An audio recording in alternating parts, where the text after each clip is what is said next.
سلامونه ملګرو دا چې زه کوم ځای ناست یم غرمو ته نو دا داسې ځای دی چې پخوا دلته ډېره کمه آبادي وه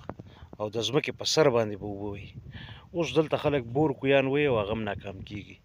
خو بیا هم شته پکې نیکوکارې ښځې زامن پکې شته. هم په دې غره په دې غرمو ته چې ناست یم دا خبر ګورم چې په لکي مروت کې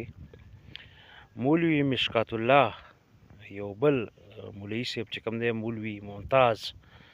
په دې خبره باندې وجلی دی، فایرینګ یې پرې کړی دی چې ده د اذان تلفظ یا سم نه کو یا یې د اذان وخت سم نه او یا دا چې اذان به د حق نه دا ریپورټډلی څومره چې په سوشل میډیا کې راغلي دي نو دا خبرونه دي. دا د آبادۍ نشوالی چې مې ووایو په پخوا دلته آبادي نه وه،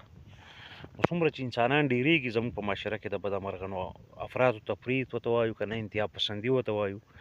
دلته شین په اندازه او سور په اندازه نه دی، بس هر سړی د یو انتها پسندۍ ښکار دی. تاسو اوس ماته دا ووایئ چې د کائناتو د دې یونیورس چې دا هر وخت ایکسپینډینګ یونیورس دی د دې هغه لوی خالق به په دې خبره ناراضه کېده چې یو سړي نادانسته غیر ارادي غیر شعوري طور د اذان څه ټکي غلط وي یا تلفظ صحیح ونه کړو